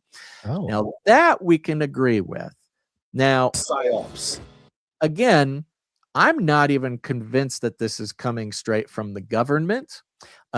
Plus, with all the many details continuing to be refuted by the pastors themselves coming out and say, well, it wasn't quite like that. It wasn't quite like that. Others fear this could become the perfect setup for mass deception, engineered fear, or even a staged event designed to reshape how millions understand reality itself. Yeah, the Great Deception. She didn't even use the word the Great Deception. Come on, DailyMail did better than Vigilant Fox. And she posted a 15-minute video on it, so I didn't watch the whole thing. But right there, that is talk about alarmism. Is it the government officials alarming these pastors, or is it this social media coverage getting the details wrong and telling the story in the most alarming way possible? Is that the alarmism? This could be both. But again, if we are mature, in our understanding of the Great Deception, mature in our understanding of our responsibility and our relationship, A, with biblical prophecy, and B, with what God wants from us, there should be no alarmism at all. The alarmism should be zero for a couple of reasons we've noted. A, no information has been given that any diligent Christian shouldn't already know. The Great Deception, the aliens, all of it. That should be a basic part of your understanding of where we're at. B, the government is itself, of course, could be running some sort of psyop. We keep that in mind at all times. Oh, we'll mention a potential sort of, I don't know, harvesting and discrediting campaign going on too in a second here. Yeah. And of course, we all know that the alien disclosure is not going to be the government telling us the truth. We know this. There should be no alarmism. Now, we can be surprised and impressed that suddenly millions of new people are encountering this information. But I remember when I started first learning about the Great Deception, we were nowhere near the Great Deception. This was all theory and theology, right? And I forgot that we had this ISO from Alex Jones. We were made by the aliens. I mean, they're just saying that that is a decades old theory that the aliens created. Yeah, no, I know. I understand that. I just think it's interesting that they're almost part of that might be to prepare the different camps. It does feel like an early primer to be like, okay, there's the demon camp, and then there's the we're made by them camp, and then if you want to control them, you got to create the two different, pinned against each other. You can't have like 5 different views on things. You got to distill it down to 2. Alex Jones is a good example of someone who appears and claims, and Lord, I hope it's true, to be a Christian. They just shut down InfoWars, and he gave this big speech about we're doing this for Jesus, we're not doing this for ourselves. If God is with us, who can be against us? And yet the aliens made us is like in the vernacular of Alex Jones. He's explored that quite a bit. So maybe we shouldn't be taking for granted the possibility that Christians will be falling into, say it together now, the Great Deception. Now, there's a couple other details that kind of people are noticing, Gons. Maybe noticing. Should we do? Maybe noticing might not be the most appropriate word, but it's the word that we have. Okay. Let's see. I was going to see which way to go with this because there's a couple different. I had that image. So there's that. Oh, I guess we can use the image as part of the springboard. Okay. I remember what we were going to do now. Totally forgot what we were going to do. Okay. So as part of this discussion of disclosure, there's a guy named Jon Stewart, not the Jon Stewart you all know about. This is a different Jon Stewart, investigator, journalist, former pro wrestler, author, and Illinois governor candidate, and Joan's husband. So Joan is very proud of Mr. Jon Stewart.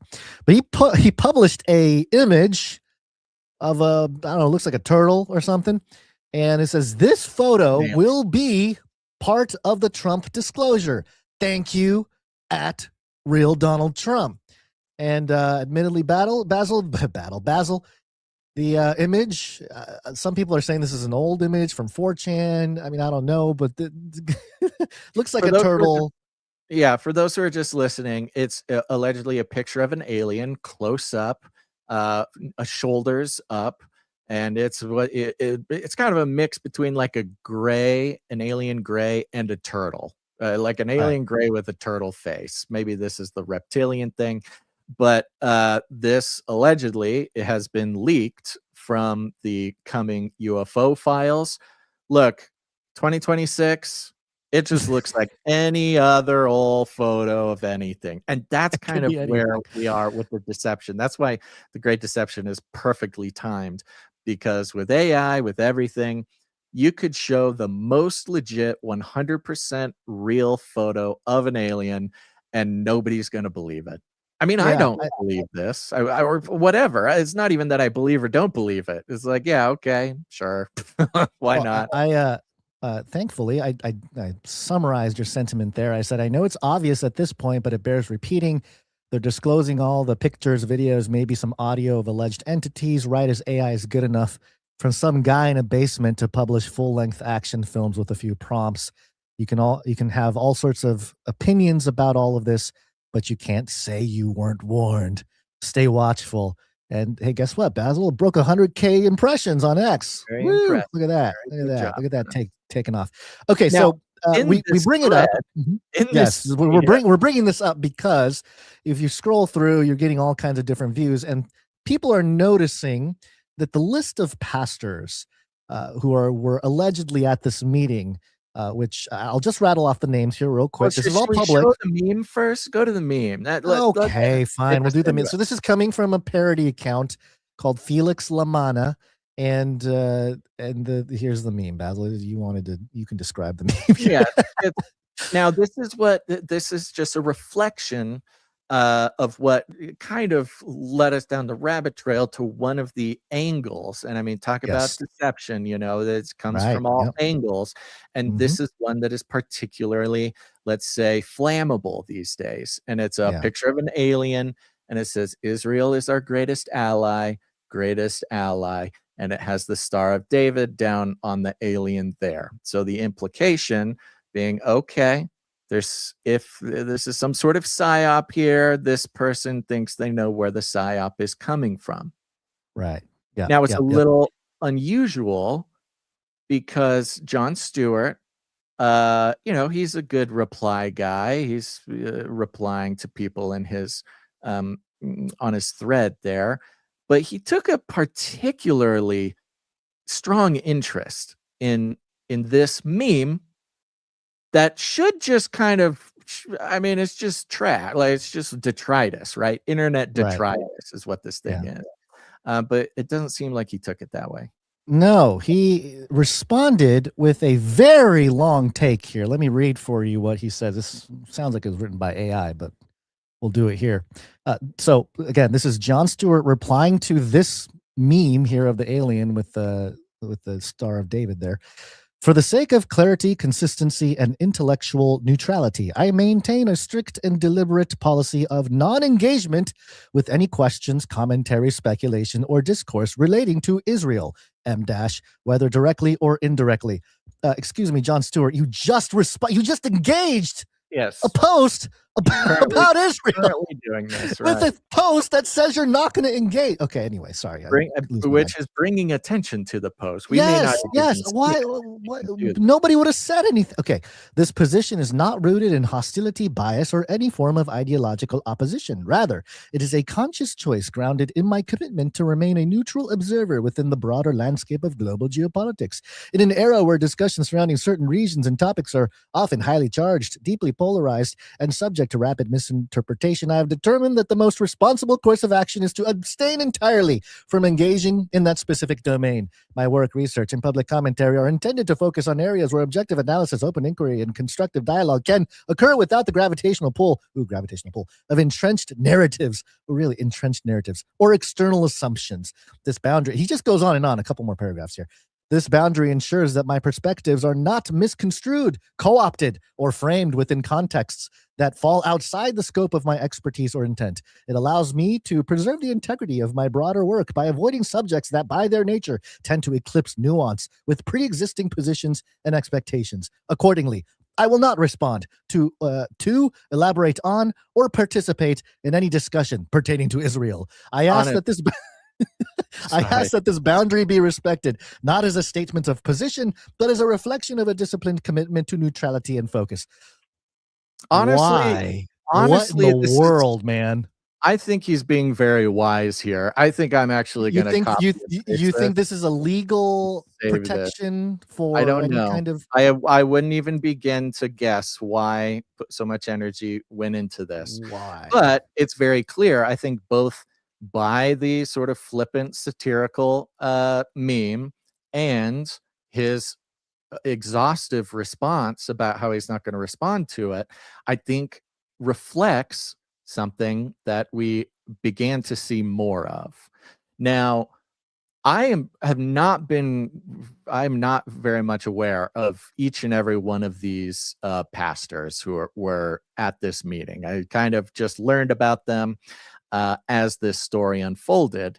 But after seeing this and the response, it kind of asked the question, okay, is this is this relevant at all? Is this just a trash anti-Israel meme somebody threw it? Why would they? Is there a reason? And just with a few searches and a few questions to be answered online, there does, people are identifying what they think is a pattern with the pastors involved. And they are, can take that down the rabbit hole as much as they want. And of course, it's the internet. And so they have. I think that this opens up an interesting, not question to be answered, but angle to be aware of, again, in the context of not being deceived. Now, this is obviously all about Christianity and Christianity's response to aliens, right? Using some pretty deep cut theology. The Great Deception is a pretty deep cut when it comes to Christianity. It appears that at least the pastors that are known to be there are pretty pro-Israel in general in their stance and in their post. pretty pro-Israel, yeah. Well, I mean, that's the thing. They have that in common. Which, look, there's a lot of pastors who are pro-Israel. Let's be clear. It's pro-contemporary modern nation state Israel. Just be very clear about it. Very specific in what they are. Pro-Israel in the hot button ways that it's such a hot button today. Right. They are pro-Israel. Right. So now you have people going, oh, well, it's just a bunch of pro-Israel guys. That's how you know it's a psyop. They got the call to put out this blah, blah, blah, and blah, blah, blah, right? Now, whether or not that's true, who knows? And of course, we know in intelligence and things like this, there's all sorts of stuff that goes on that we'll never actually know. But in the narrative analysis, you've got another angle by which to discredit the Great Deception. Because, again, DailyMail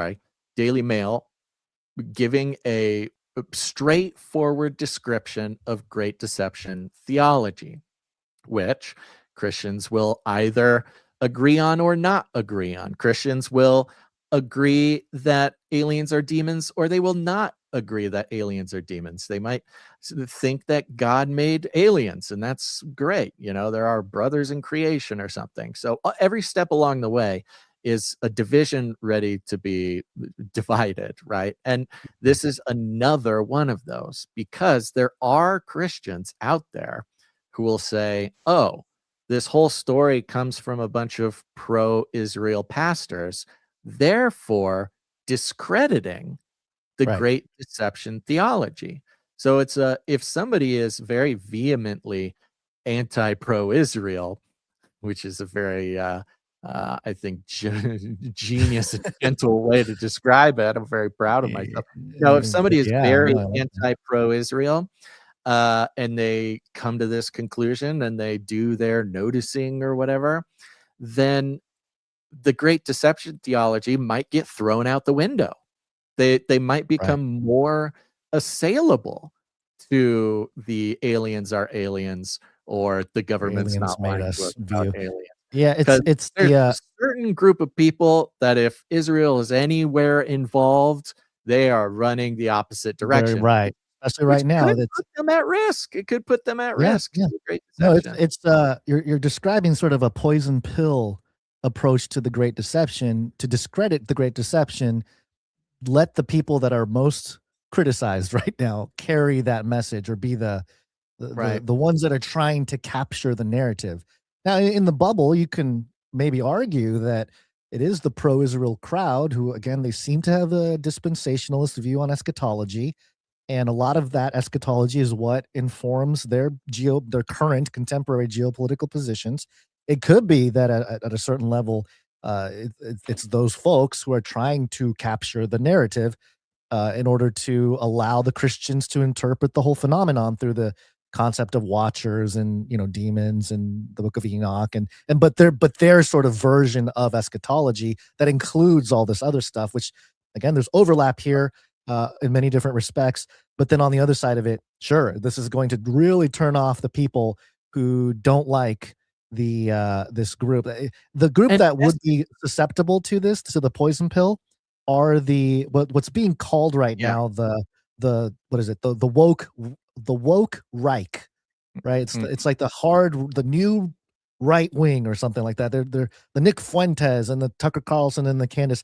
That crew is being sort of portrayed as anti-America right now, but really they're kind of anti Israel.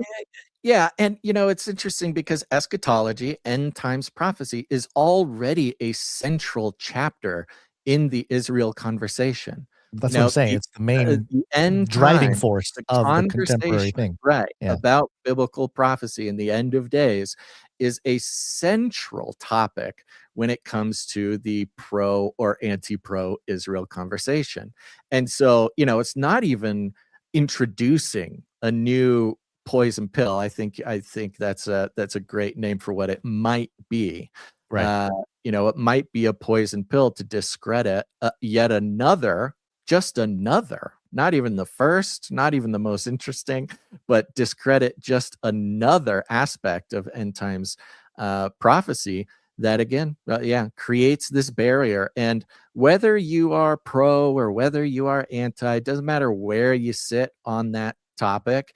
It draws some very spiky boundaries. Well, that's the thing. Go ahead. Sorry, finish your thought. Well, it's just that could exclude you from some legit eschatology, some legit warnings, some legit protective measures that you lose access to because you may sit on one side or the other, and that just sabotages your ability to see the whole picture. If you're the enemy and you really want to divide Christians, this is perhaps the greatest play because, just to be transparent, I did text L.A. Marzulli, our good friend L.A. Marzulli, who we've interviewed multiple times, who have been talking about the Nephilim and aliens and UFOs in the context of biblical prophecy and the Bible for many, many years. My question to him was basically, hey, were you invited to this meeting, this secret meeting?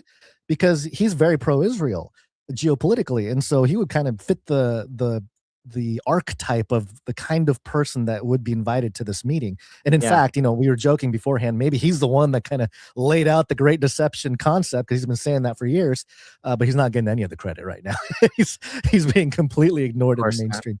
But I bring it up because, LA is somebody that we love. I love LA. He's a big part of my sort of coming to understand all this stuff, but I disagree with him on the geopolitical stuff. Right. But that stuff doesn't matter as much. He's still a brother in Christ. But if you want to divide camps, like you really want to divide Christians, this is a great way to do it because, you're going to splinter off into aliens are demons camp. The aliens are watchers camp. The aliens are ETs camp. The pro-Israel, anti-Israel camps can each have their own version of things. So it really just fractionalizes the entire, what should be a unified view that's grounded in scripture, but instead we have all these different commentaries and all these different opinions about what's going on. And what a great op in that regard to divide Christians altogether and do so in a way where you're politicizing the watchers, the Book of Enoch, the whole non-human intelligence conversation with angels and all this stuff that's in the Bible, politicizing it to divide and conquer. In that regard, I mean, this is like a great op for the enemy. It's so interesting too, because that was the original problem when Jesus came to the Hebrew people as well, because they were expecting a political Messiah, a warrior Messiah, a Messiah that would come with a sword and destroy their political enemies, the Romans, and deliver them into their next phase of the promised land, right? The primary reason that those Hebrews who did not accept Jesus rejected him was because they were focused and expecting a political answer. And it's, I find it just a frustrating, but a beautiful consistency in God's creation here, that the politics are still what creates so much division, even amongst those who, who have Jesus as their Lord and Savior, that sort of political focus is just such a sharp blade that the enemy can wield. And look, it's just like everything else. Doesn't matter what side you're on. If you feel very strongly on one side or the other, you're gonna hate this whole part of the conversation. And I'm sorry. I know this is where we lose a lot of people because we're not sensational enough, or we're not hating people enough, or whatever it is. So it's the narrow path is not fun. I will say that. There's a reason. Yes, there's a reason why it's a narrow path. So.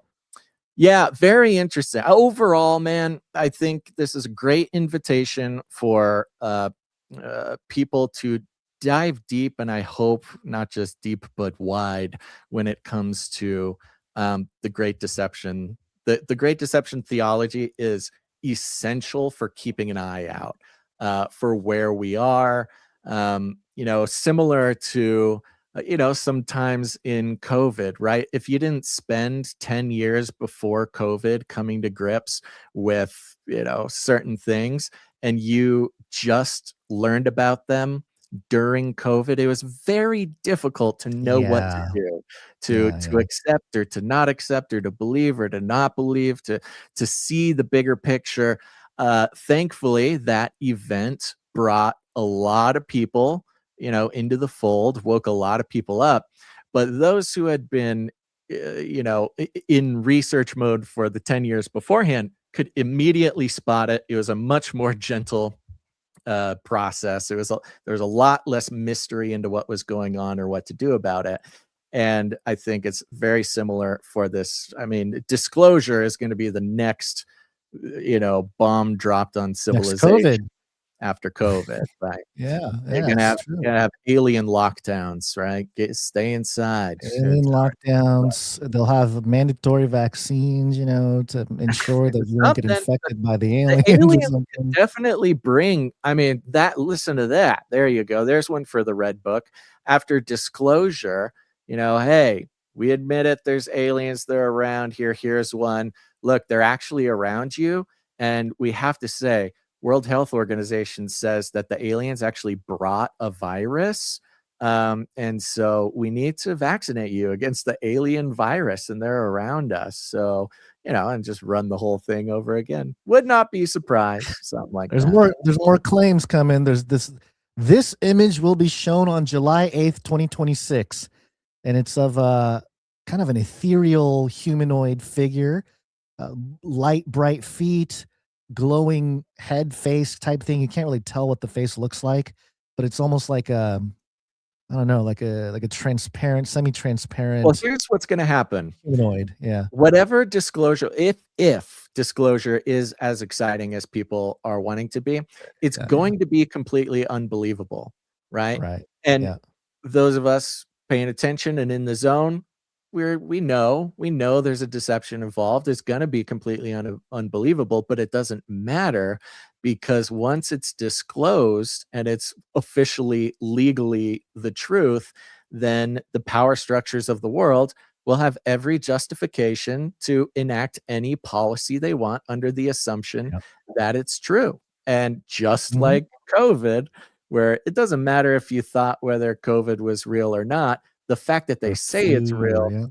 justifies every action they want to take. I could see disclosure happening very similarly. Yep. All right, Guns.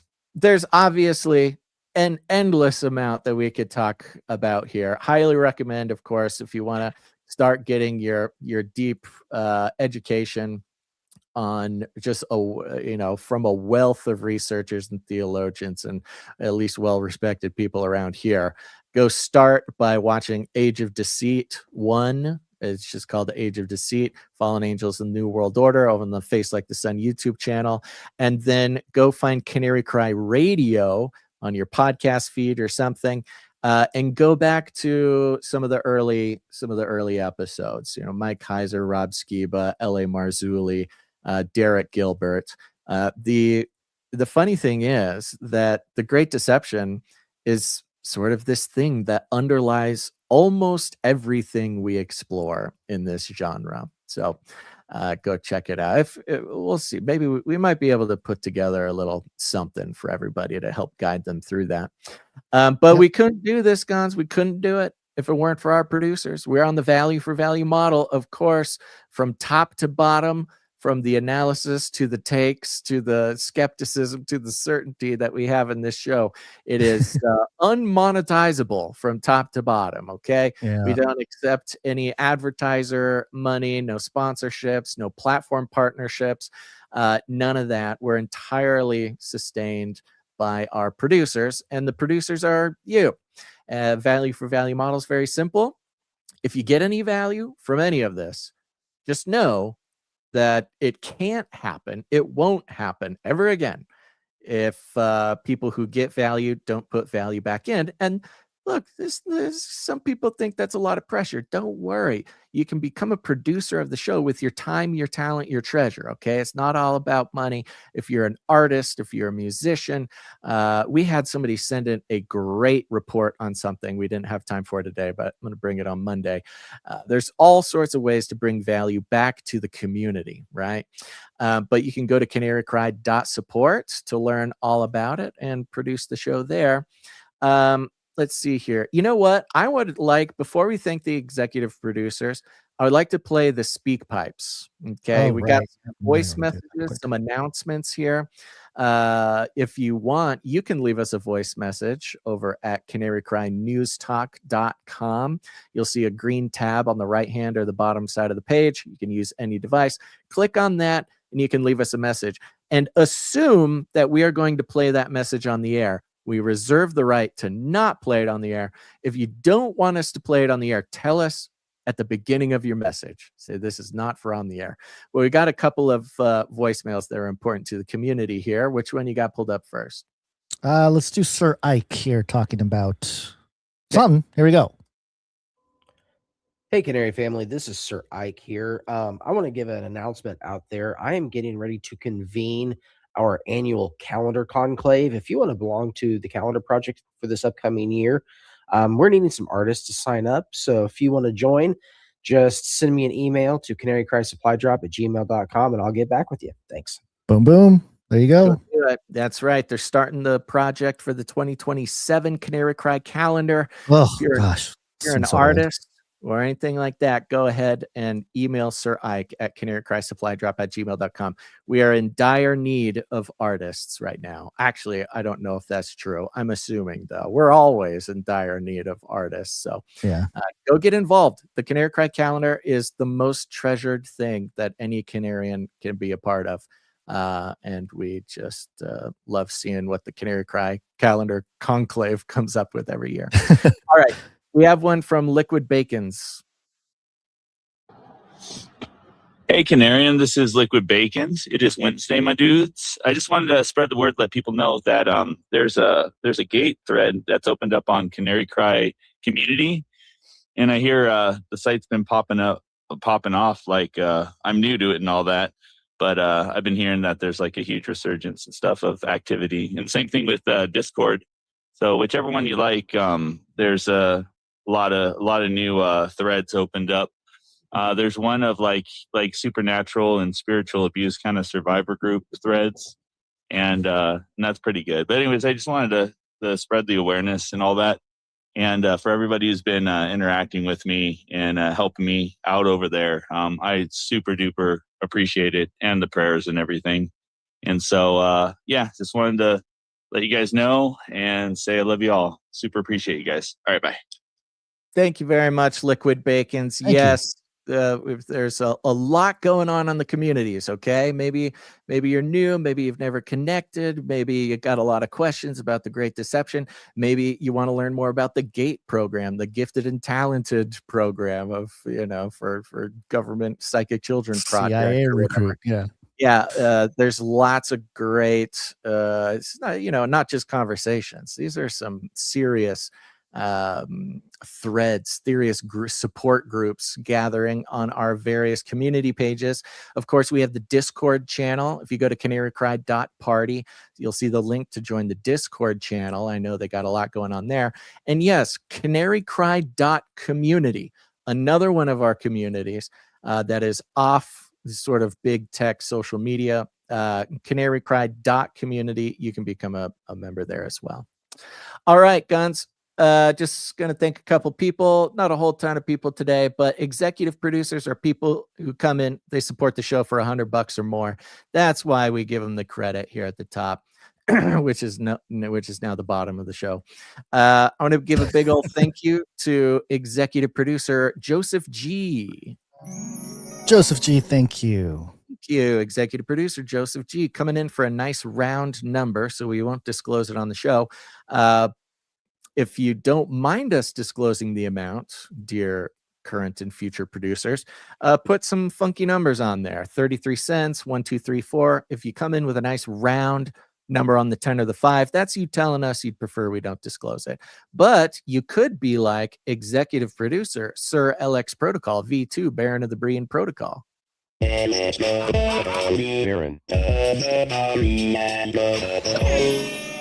Comes in for $100 and 33 cents. He's on a 485 episode streak and a 139 executive producer streak. And one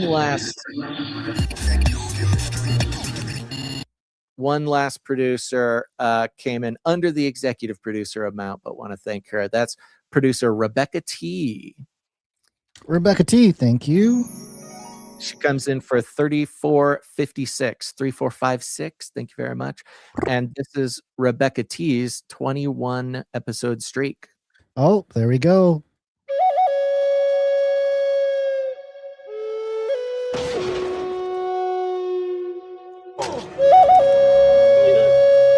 me, partner. Yeah, she's on a street.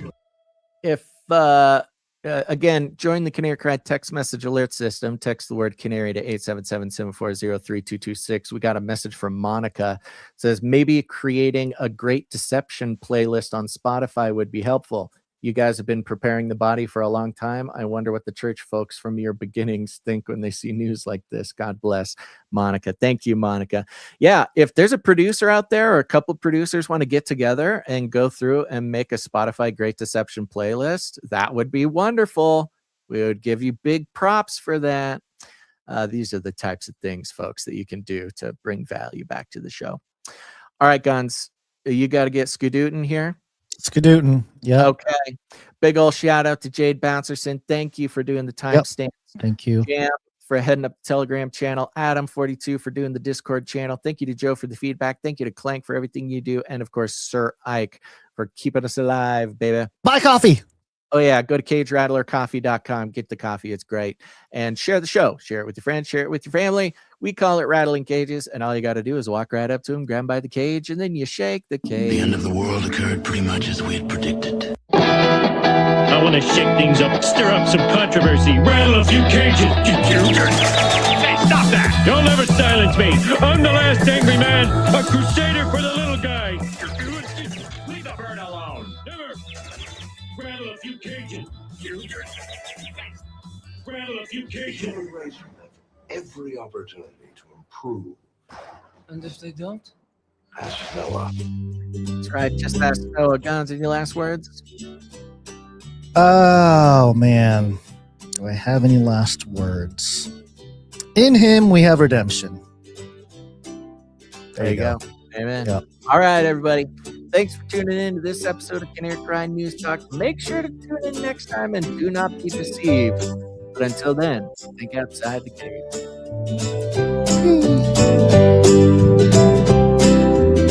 Do not come back, you Nazi psychopaths. We're all gonna die. This is the way. We will hunt you down and make you pay. He's a Satanist from one of the Satanist churches here where they sacrifice babies. I love the Great Reset. Give me a break. Armageddon's on the way. This is the United States of America, for God's sake. I'll keep you warm and safe in my people's zoo. I've ordered more pills than anyone in the world. Let's invite some dudes over in the fellowship tonight. Bye. I'm out of here. Bye. Value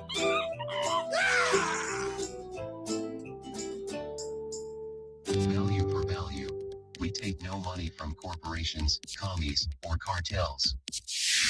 Canary.